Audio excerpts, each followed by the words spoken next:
Olá, meu amigo, minha amiga. É muito bacana, é muito gratificante estar aqui com vocês todos os dias e ver que a cada instante chegam novos amigos, novas amigas e se inscrevem, se identificam aqui com o nosso Portal do José. Hoje nós já somos 930 mil pessoas inscritas e conectadas através do nosso portal. Então eu não podia abrir esse nosso encontro de hoje sem mandar um abraço muito apertado em cada um de vocês, que ajuda o nosso portal a chegar a cada vez mais pessoas e ser cada vez mais reconhecido nos debates políticos aqui no nosso país. E hoje nós temos assuntos que são muito interessantes que eu vou abordar aqui. Mas antes de mais nada, quero convidar você que está chegando nesse instante ao nosso portal e ainda não nos conhecia, para que você também se inscreva aqui conosco, venha participar das nossas atividades, conheça também os nossos outros vídeos. Se você gostar, compartilhe, recomende, não se esqueça, dê sempre o seu joinha, mande seu comentário para cá, porque é sempre considerado, é sempre muito importante, e se puder, se inscreva também no nosso clube de membros. Você que é muito bem-vindo e muito bem-vindo. Então vamos aqui aos nossos assuntos, que hoje tem coisa muito interessante, né? Em primeiro lugar, essa nota aqui na coluna do Anselmo Góes.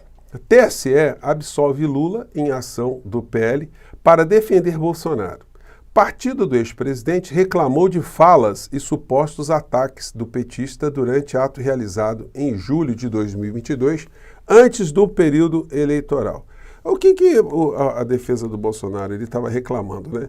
De uma coisa que o magistrado olhou e falou assim, olha, não dá, né, para não reconhecer que a fala de Lula encontrou amparo na realidade. Diz aqui o texto. Entre as queixas dos liberais, uma apontou para um possível ataque à honra de Bolsonaro, chamado de genocida por Lula. No voto do relator, o ministro Carlos Horbach disse: inexiste ofensa nas falas do petista. Ou seja, o magistrado viu a realidade brasileira e viu a alcunha que foi lançada contra a figura do inelegível genocida e disse, olha, os fatos são irrefutáveis. Se ele pudesse acrescentar mais dados ao despacho dele, ele diria que o Brasil, embora tenha 3% da população do planeta, conseguiu ter 11% das vítimas totais da pandemia aqui no planeta, né? O que denota muitas coisas, como nós já salientamos aqui, pesquisa que saiu essa semana. Nos municípios onde o genocida teve maior influência política foram os municípios onde mais morreram pessoas, iludidas, levadas por esse insano a acreditarem que se entupir de remédio imprestável poderia salvar essas pessoas, que não dá bola para as medidas sanitárias, as medidas científicas, não tinha o menor impacto sobre as suas vidas, né? Bom, então tá aí, pelo menos do ponto de vista de se montar esse grande quebra-cabeça, mais uma pecinha foi colocada hoje, e aí os bolsonaristas não têm do que reclamar, né? O carimbo de genocida agora é oficial, pelo menos no voto desse ministro do Tribunal Superior Eleitoral, né? Vamos ter mais novidades pela frente. O que sobra para uma criatura que nada faz? Tentar se locupletar de trabalhos, de obras, de realizações dos outros. O governo Bolsonaro não fez nenhum projeto de infraestrutura, nem uma inauguração de uma escola, nem um grande hospital, nem um centro de absolutamente nada. O que ele fez? Apenas inaugurou obras que foram iniciadas por outros governantes, a maior parte deles o ex-presidente, na época, presidente Lula e a ex-presidente Dilma, né? E aí ele vai listando aqui, conclusão de obras históricas iniciadas em governos anteriores e concluídas em nossa gestão. Ele poderia ser mais honesto, mas querer que o Bolsonaro seja honesto é demais, né? Ele poderia dizer, obras históricas iniciadas no governo Dilma e governo Lula, ou governo Lula e governo Dilma, que nós concluímos. Aí ele vai colocando conclusão da transposição do Rio São Francisco, aí vai colocando uma série de coisas aqui que, na verdade, algumas nem foram concluídas. Mas, enfim, ele vai colocando aqui uma série de obras que não são da realização dele, né? Então, esse é um pensamento, né, que ele acha que está construindo alguma coisa, mas, na verdade, ele só está dizendo que ele é um incompetente, ele era uma pessoa que não trabalhava, portanto ele era um vagabundo, e nós denunciamos isso aqui diversas vezes, e chamá-lo de vagabundo não é um xingamento vulgar, é simplesmente analisando a agenda diária da figura do inelegível. Ele não trabalhava praticamente às sextas-feiras, encerrava o expediente e desaparecia. E segunda-feira chegava tarde também. E isso para dizer o mínimo, sem falar o uso de dinheiro público para seus caprichos e interesses eleitorais pessoais e dos grupos que ele atendia, né? Então ele fez essa publicação, eu não podia deixar de conversar com vocês sobre isso, né? Uma curiosidade, né? Uma coluna aqui do Ricardo Couto. Bolsonaro em livraria faz Aldo Rebelo entrar para a história. Por que está dizendo que entrou para a história o Aldo Rebelo? Porque ele levou o Bolsonaro para uma livraria, né? É um ambiente totalmente hostil para o Bolsonaro. Você quer ver o Bolsonaro, um bolsonarista raiz, ficar absolutamente enlouquecido, é trancar a figura dentro de um lugar repleto de livros. E certamente eles vão começar a passar mal, vão começar a ter calafrios, provavelmente vão ser levados até uma situação de óbito, né? Porque é uma situação muito inesperada para figuras como a figura do inelegível, né? Bom, daí a gente entra aqui em algumas outras pautas. Petistas não conseguiram aprender que não há redução de juros sem ajuste nas contas públicas. Então é o seguinte, o discurso, a coluna aqui é da Helena Landau, uma economista ultra neoliberal também, né? Que tem essa solução sempre de vender o patrimônio público. É quase uma figura que funcionaria como uma espécie de Milei mais polida aqui no nosso território, né? Ou uma Paulo Guedes, né? Se a gente puder dizer assim, né? Mas é o pensamento isolado que ela está manifestando aqui? Não.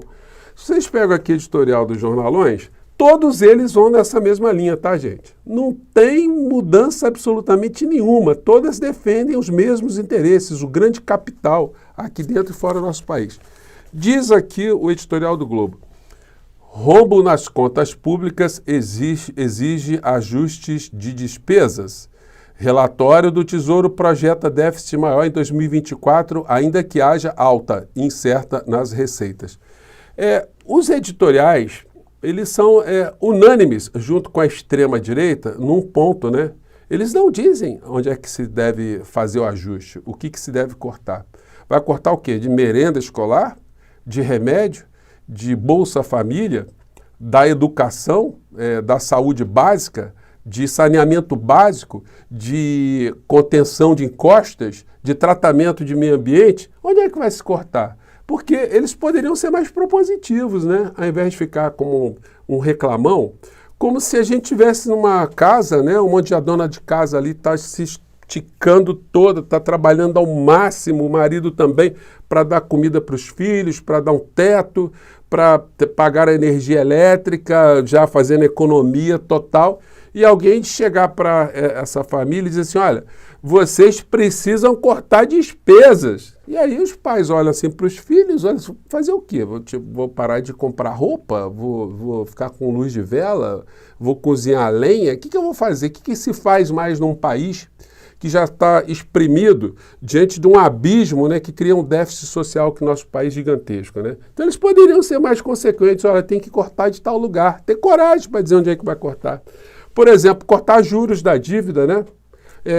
Pressionar o Banco Central, redução de juros para a economia crescer, enfim, poderiam ter várias medidas, né? Mas essas medidas simplesmente não acontecem. Daí, gente, eu quero entrar aqui com vocês num debate aqui que ninguém está fazendo, tá? O presidente da República, ele precisa de alguém que faça algum tipo de crítica. As críticas, elas podem vir desse mundo neoliberal, podem vir da extrema-direita, e as críticas, elas vão convergir. Só que o propósito dessas críticas, normalmente, é destrutivo. É minar qualquer tipo de posição reformista ou transformadora de um governo que queira melhorar a situação da base da sociedade. Quando os progressistas fazem críticas, o patamar é outro completamente diferente. As críticas dos progressistas, elas visam corrigir rumos, visam aprofundar, né, as políticas públicas para que cada vez mais a gente consiga um país soberano, um país emancipado e um país que proporcione possibilidade do povo alcançar felicidade, né? Esse é o objetivo do ser humano, né? Ser feliz, né? Enfim, e a gente quando vê as forças políticas que estão ao redor do presidente Lula, a gente vê que tem algumas situações aí que merecem um olhar, né, extremamente carinhoso e atento. Por exemplo, o Partido dos Trabalhadores está fazendo críticas ao governo Lula em algum ponto? Está ajudando a acrescentar informações ao debate público? Está chamando a atenção para algumas situações? Bom, eu entrei hoje no site do PT aqui, eu vi, por exemplo, a questão da internacional, né? A página internacional. Gente, simplesmente a Argentina, que está praticamente a um passo de uma convulsão diante de um modelo ultra neoliberal, simplesmente não é levado em consideração aqui nenhum ponto aqui da página do PT. E é uma situação que eu tenho chamado a atenção aqui porque ela espelha para a gente coisas que estão acontecendo lá com as mesmas bases que aconteceram aqui e tendem a se repetir aqui no Brasil se a gente não acordar para as coisas que estão acontecendo. Eu vou falar com vocês mais sobre isso aqui. Então, esse é o ponto, né? Política internacional, as coisas relacionadas aqui. Quando a gente entra no debate de economia, aqui o site do PT também não fala do Haddad lá no Congresso Nacional e simplesmente toca aqui muito en passant que os juros no Brasil é uma asfixia do capital sobre o trabalho. Mas a gente não vê nenhuma coisa mais profunda, né? Aí fica complicado, né, gente? E aí como é que a gente vai fazer com que o governo debata, o governo se manifeste, o governo se popularize uma série de discursos se as forças políticas não ajudam, né? As forças políticas não contribuem. E outra coisa que está acontecendo, nós estamos com uma greve dos servidores públicos na área de educação, uma greve dos servidores federais, né? E também aqui a página de educação do partido não fala absolutamente nada sobre essa questão para esclarecer o que aconteceu nos últimos anos, quais são as pautas, o que está sendo discutido, o que está sendo negociado, não tem nada. Então, gente, fica um negócio meio maluco, né? A gente vê a direita, a extrema-direita, chamando atenção para essas questões aí, enfim. E a gente tem que, se o nosso propósito aqui é contribuir, a gente tem que chamar atenção para esse tipo de coisa, né? Porque quem não é do PT, quem não é petista, quem não tem uma participação orgânica, é levado a acreditar que está vendo o que existe uma força motriz dos quadros partidários ajudando nessa história. Mas o que a gente está vendo aqui pela página do partido realmente me causou até uma surpresa muito grande. Eu pensei que tivessem mais pessoas aqui envolvidas nesses debates, né? Fica aí a questão, gente, não é nenhum tipo de ataque, vocês conseguem perceber isso com tranquilidade. Mas nada como a gente chamar atenção, né? Esse tipo de pontuação que nós fazemos aqui não tem nada a ver com esse discurso da extrema-direita, desses insanos, desses criminosos. Então, fica colocado aí. Notícia internacional também. Sobrevivente do Holocausto ajudou o procurador do Tribunal Penal Internacional a pedir prisão de Netanyahu. Essa questão lá da faixa de Gaza, né, está muito esfriada, né? Porque nós estamos aqui no mundo com o genocídio em curso também. E, infelizmente, esse assunto acaba não ganhando destaque, mas essa matéria aqui mostra que mesmo o sobrevivente do Holocausto ajudou a condenar ali o Benjamin Netanyahu, né, como um criminoso de guerra, além de condenar também o Hamas pela mesma situação. Daí que, fechando o nosso papo de hoje, o Milei na Argentina. Gente, ele saiu na capa da revista Time, e aqui nessa charge aqui eles colocaram, em vez de Time, colocaram hambre, né, quer dizer fome. Gente, a Argentina está entrando num colapso, mas está virando um negócio muito preocupante, porque aqui no Brasil, a elite, o poder econômico, a grande mídia, deu sustentação para que uma figura como Bolsonaro surgisse. Mas a Argentina está conseguindo piorar, porque a figura lá, gente, olha, dá para a gente fazer aqui alguns programas aqui sobre o que está acontecendo na Argentina. Eu vou voltar a esse assunto aqui, colocar mais luzes, mas são situações para a gente ficar muito alerta aqui no Brasil, porque a história se repete, e nós não estamos falando de algo que está acontecendo lá do outro lado do planeta, não. Nós estamos falando com um vizinho nosso aqui, que está ali, cruzou a fronteira do Rio Grande do Sul, a gente já cai numa realidade da Argentina. Então, gente, não é para a gente desprezar esse assunto e, sobretudo, os partidos políticos, né? E o governo também, né?